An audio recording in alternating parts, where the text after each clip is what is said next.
I've never played a main series Pokemon game in my life, so naturally I decided to do Nuzlocke. The rules of a Nuzlocke are if your Pokemon faints, it's dead forever. You can only catch your first Pokemon per route, and you have to give your Pokemon nicknames to get emotionally attached. And my only experience is a Pokemon Rangers game. This is going to be a disaster. My journey starts by being really woken up by this bird. I head downstairs and I'm told to socialize by my mom. When I went outside, my neighbors Serena and Shauna were waiting for me. They explained to me that we're in the Kalos region. After following them into town, I met my other neighbors, Tierno and Trevor. Tierno gave me the choice of 3 Pokemon to be my starter: Chespin, Fennekin, and Froakie. For this Nuzlocke, I chose Froakie because I had my audience pick my starter for me, and I named the Froakie Decafang because they are the top commenter on the vote short. I was then given a letter to give to my mom from the professor, but before I could deliver the letter, I was challenged by Shauna, who picked Fennekin as her starter. Because water has a type advantage over fire, I won the fight easily. After my mom found out Professor Sycamore wanted me to help with his Pokemon research, she did not hesitate to pack up my bag and send me on my way. Wow, what a caring mother you are. After heading out, I ran into my first encounter of the run,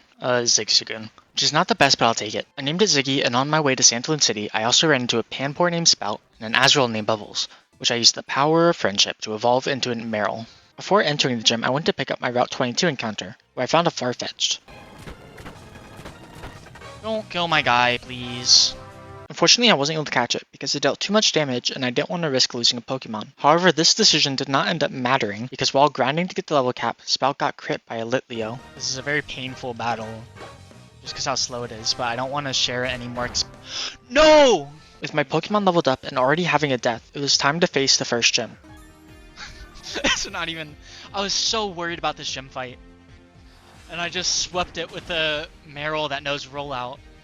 After beating Gym Leader Viola, her sister gave me an XP share, which should make grinding slightly less tedious. My route for encounter was a Combia named Tunny, and despite this being the encounter I wanted, it was male, so it couldn't evolve. After my friends and I arrived in Lumio City, I met up with Professor Sycamore, and he challenged me to a battle. I took out Bulbasaur and Squirtle with Bubbles, and Froakie finished off Charmander. Because I bested him in battle, Professor Sycamore gifted me one of the Pokemon I just beat. I without hesitation picked Charmander because Mega Charizard is sick, and I named him Fuego. And on top of being given a Charmander, I'm given a Mega Stone for free. While in town, I figured I'd stop by the gym, but turns out it's not running due to a power outage. So instead I head to Solage City to get the Cliff Badge. On Route 5, I got a Skiddo named Go, very creative, I know, and shortly after Froakie evolves into Frogadier. Unfortunately, there's a Snorlax sleeping on a bridge that's blocked my path to Solage City. I was told we needed to retrieve a Pokeflute from the local rich man to wake it up.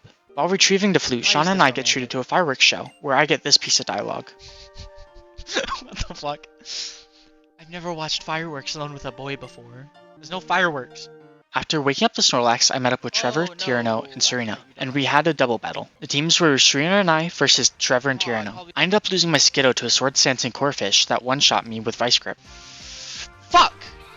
I switched into Bubbles, who was my tankiest Pokemon at the time, and made the mistake of locking myself into Rollout. Bubbles managed to tank a Vice Grip and a Thunder Shock, leaving her on 4 HP, after which both Corphish and Pikachu fainted. But because I still had 3 more turns before Rollout finished, I wasn't able to switch out Bubbles. And because the other Pokemon belonged to Serena, I wasn't able to use the other Pokemon's turn to heal Bubbles, causing her to die to a literal stiff breeze. The only good thing to come out of this is that Fuego evolved into Charmeleon. The quickest path to Solage City was blocked off by boulders, so I had to take the long way around through Ambrit Town. On my way there I picked up a Meditite named Yoga, and on Route 8 I picked up a Drifloon named Kidnapper. While in town I heard a fossil researcher in the Glitter Cave may know some information about Mega Evolution.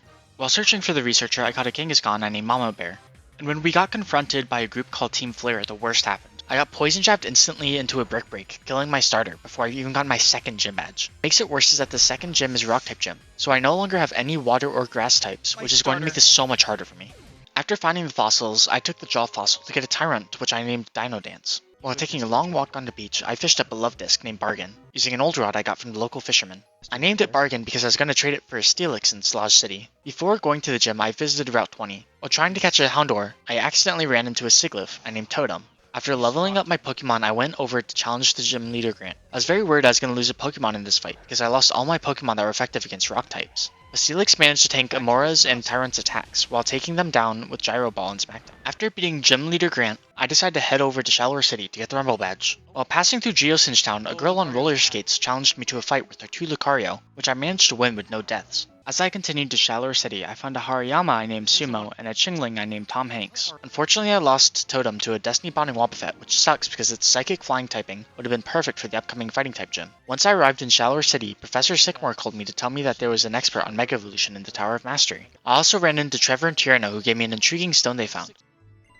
Once we made it to the Tower of Mastery, we went inside and found out that the girl to 2 Lucarios named Karina. She's the granddaughter of the Guru, and the leader of the Shallower City Gym. After introductions, the Guru agreed to share the secrets of Mega Evolution with us, but he only has enough materials for 1 Mega Ring. Because me and Serena are the best Pokemon trainers in the group, we had a battle to see who gets the Mega Ring. Serena led with Meowstic, so I switched to Steelix, eventually making it faint. She then sent out Absol, which I switched into Sumo for. I hit it with Fake Out and then used Whirlwind to make Serena switch into Quilladin. I switched out Sumo for Fuego, eventually killing it with Ember. Lastly, when Absol got switched back in, I switched into Steelix, finishing the battle with Gyro Ball. At this point, I'm starting to feel bad for Serena. Like, this kid moves in out of nowhere. Your friends give him first pick of the starter Pokemon. The local professor lets him take the Gen 1 starter that was meant for you. And now, he gets the Mega Ring that would have been yours if he didn't move in. I'm just saying, if I was her, I'd be pissed. Anyways, after beating Serena, Karina insists that I challenge the gym before learning the secrets of Mega Evolution. Around this time I decided to choose rare candies so I didn't have to grind. Grinding is boring, it's not fun, and using rare candies doesn't take away from the challenge in my opinion. After leveling up my Pokemon through ethical means, and finally adjusting my type chart so it isn't covering the enemy's health bar anymore, it's time to challenge Karina. This gym fight was kind of easy because of how many psychic types I had. I'm honestly a little proud of myself because despite all the deaths I've had so far, I've yet to lose a Pokemon to a gym fight, which probably makes sense seeing how they're the only battles where I know the typing ahead of time. After beating Karina and climbing the Tower of Mastery, I find her waiting for me at the top. She gives us a Mega Ring and she gives me a migraine. She gives us a Mega Ring and Lucario seems to want us to have a battle with them. Right off the bat, Karina and I instantly evolve our Lucario, and after exchanging a series of power-up punches, the battle ends with me victorious. While I was on my way out of Shallower City, I ran into Serena who gave me the Surf HM, and a nice man decided to give me a Lapras that I accidentally named She while trying to type Shelly. No! Okay, now it's just She. After a quick trip across river, I arrive in Cormorant City. As I'm about to enter the gym, Serena shows up and challenges me. Well, anyways, I challenged the gym leader, foolishly thinking that giving my Charmeleon a metronome and repeatedly using flame bursts would be enough to beat this gym. But I cannot be more wrong. After dealing with the gym leader's jump pluff, he sent out a Go-Goat that knew Bulldoze. I wasn't aware it had this move because I wanted to know as little about the gym leader's Pokemon as possible. Because of this, I only knew its typing, which by all means Charmeleon should be able to handle. So because Charmeleon was already low and was hit by a super effective move, he unfortunately died. Okay, that sucks for me. And with that, I lost my chance having a Mega Charizard. There weren't any other issues with the rest of the battle. Lucario finished off the Go-Goat, avenging Fuego, and Tom Hanks beat the gym leader's Weeping Bell, giving me my 4th gym badge. After trying to head back to Lumio City, I was informed that I wasn't able to because of the power outage from earlier. So I decided that it was time to find out what was causing the power outage for myself. And to no one's surprise, it was Team Flare. I entered the power plant using a keycard that a Team Flare grunt lost, and then proceeded to tell me exactly where to find it. But upon entering the power plant, we were met with the Team Flare member with the Scraggy, and I cannot express to you how much I hate this Pokemon after this game. There are so many of them in this game, and they've taken so much from me. First it took my starter from me, and now it takes my Lucario. What the fuck? Which was the only Pokemon that I had that could still Mega Evolve after Charmeleon died.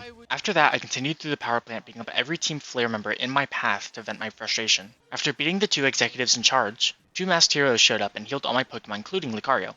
But he's still dead, so he's going in the box. On my way to Lumio City, there's this random cutscene of what seems like a homeless man. Kind of a strange cutscene to throw in for no reason, but we move on. For the electric type gym, I switched out Lucario for a Trapinch I named Gibble, and with time, patience, and a lot of performance enhancing candy, she evolved into a Vibrava. I was pretty confident that with 2 ground types on my team, I was more than ready for this electric type gym. And I was right. Besides a mirror shot that definitely would have killed Gibble if it crit, there were no issues. This is kind of embarrassing, but I don't have live stream footage for this next section. I remember my computer crashed a few times during this live stream, and now it's just gone, so I'll just quickly go over what happened. Nothing important happened as far as Pokemon deaths go, but I'll still go over the story. After meeting up with my friends, Serena challenges me to another battle, which I win. I'm told that up the route there is a haunted location where we're gonna meet a man who can tell us about it. This ends up being a scam and the guy just wanted money. After leaving disappointed, my friends tell me that if we continue to Laver City, we can get a tour of the Pokeball factory, which coincidentally is where my next gym badge is. So I stopped by the fairy type gym right before the tour to collect my badge. From what I remember, I only used Steelix in this fight because all of her Pokemon were either weak to steel or ground. With my 6th badge acquired, it's time for the Pokeball factory tour with the others. But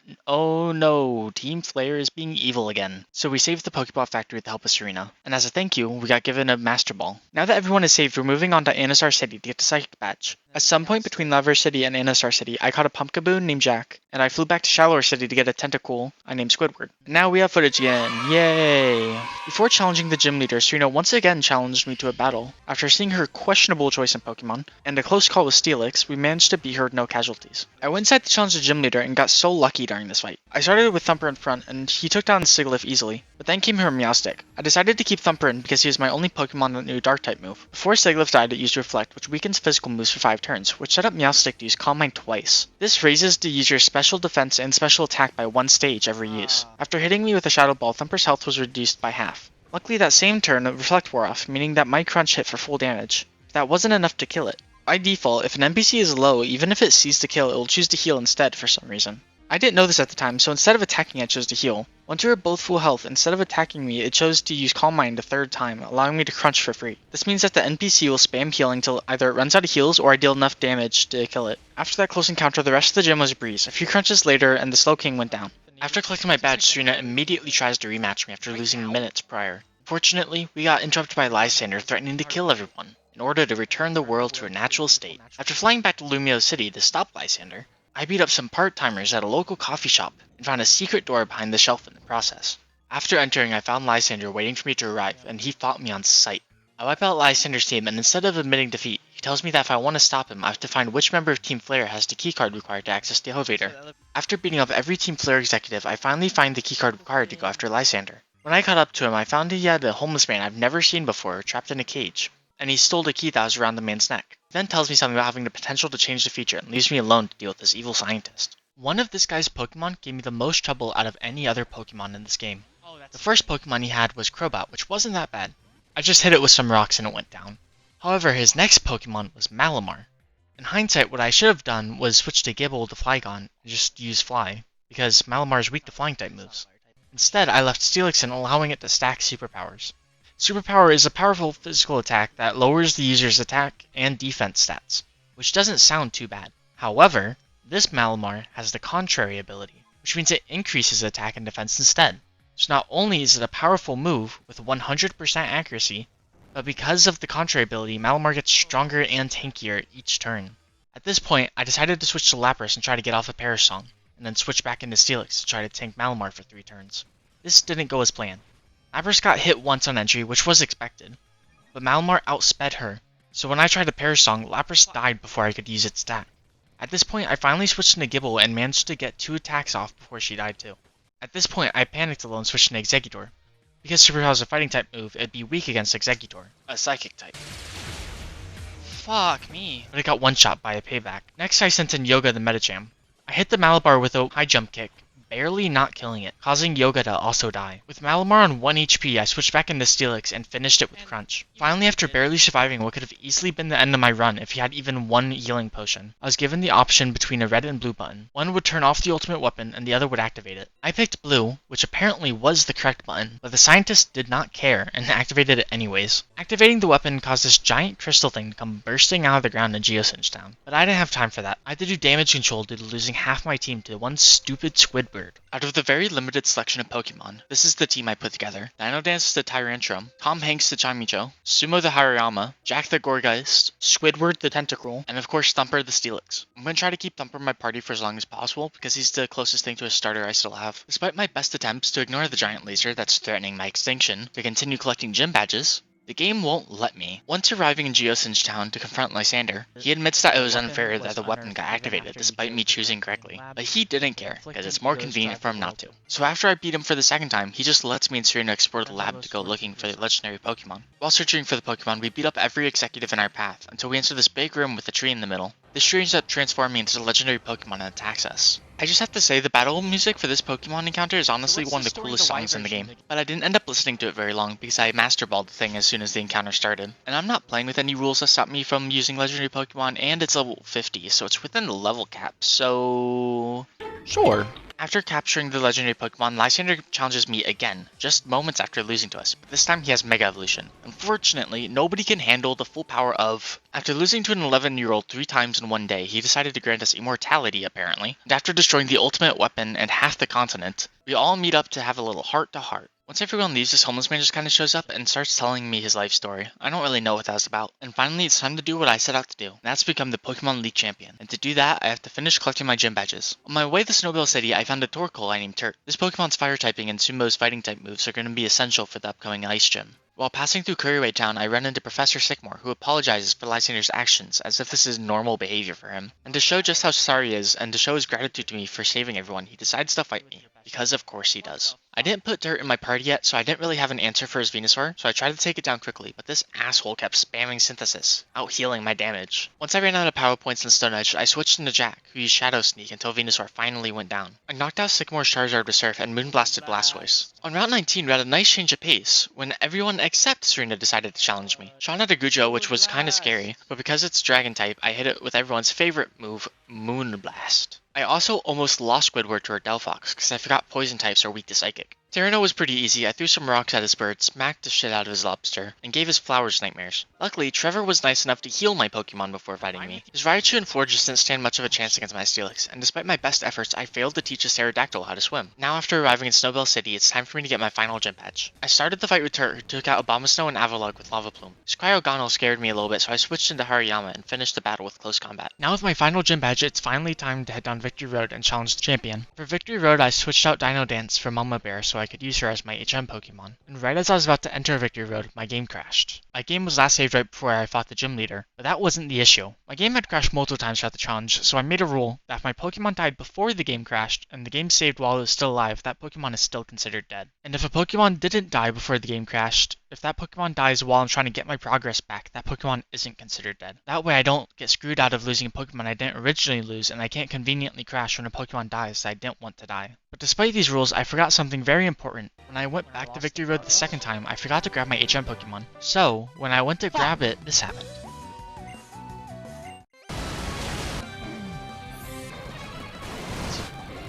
Shortest stream ever, by the way. I lost half my team to a random double battle before even making it through Victory Road. The main reason this happened is because I didn't know what to do against a water-grass matchup. So it felt like no matter what I sent out, even if it was strong against one of them, the other one was probably strong against it. So I just tried to brute force my way through it. Looking back on it, my best choice probably would have been switching in Xeranas and Hariyama right from the start, and focusing all their attacks on one Pokemon. And then when one of them died, I could switch into a Pokemon that no longer had type disadvantage. But in the moment, I kinda panicked because I didn't mean for the counter to start in the first place. So now my team looks like this, and if any more Pokemon die before reaching the Elite Four, I'm screwed, because this is what's left in my box. So as I carefully make my way through Victory Road, I hear a familiar voice call out my name. Of course, one last rival battle with Serena before facing the Elite Four. I didn't want to risk anything, so with the exception of Vaporeon, I just kinda bullied her with my legendary Pokemon. And with that battle out of my way, it's finally time. With all the battles and loss we've been through, it's time to challenge the Elite Four. We started with Wixorb, the Elite Four member who specialized in Steel types. I led with Dino Dance, and he started with Klefki. I hit him with an Earthquake, which got him low, and because I didn't think he'd heal, I hit him with Ancient Power instead of another Earthquake. This made it so that he was high enough health that he'd attack instead of heal again next turn. And in a moment of brilliance, I chose to attack again, instead of any other better option, like healing or switching to a different Pokemon. To be fair, I knew I outsped him, and when I attacked him the first time at full health, it left him with this much health. So I figured if I attack him when he's missing this much health, he should die.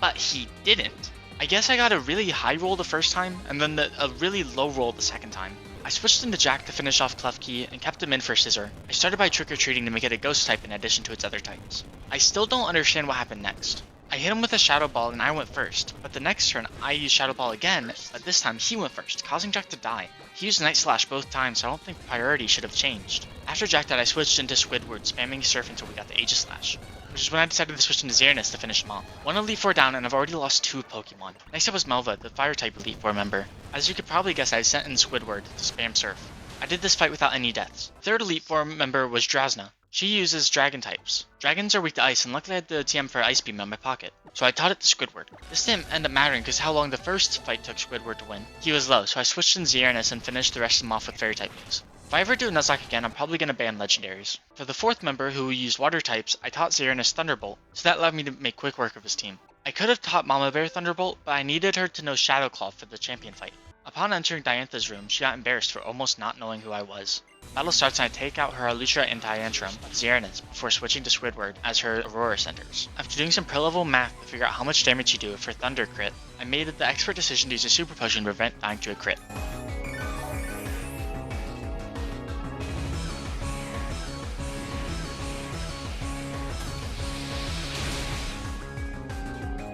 Which worked. I'm a genius. After Aurorish went down, I sent out Mama Bear to Shadow Claw her Gourgeist. After Gourgeist fainted, I switched into Xeranis again to deal with her Kuja. Diantha's last Pokemon was Gardevoir, which could Mega Evolve, so I switched to Mama Bear, my only Pokemon with a super effective move against Gardevoir's Fairy Psychic type. So I prepared myself, as my inability to Mega Evolve could be the thing to stop me from being able to win this fight, and oh, I won! The game ends with the Kalos region holding a celebration, not only for the new Pokemon champion, but also my friends who helped in taking down Team Flare. I found this game was not only a great introduction to the series, but also taught me a lot about friendship, working together, and wait, who the fuck are you?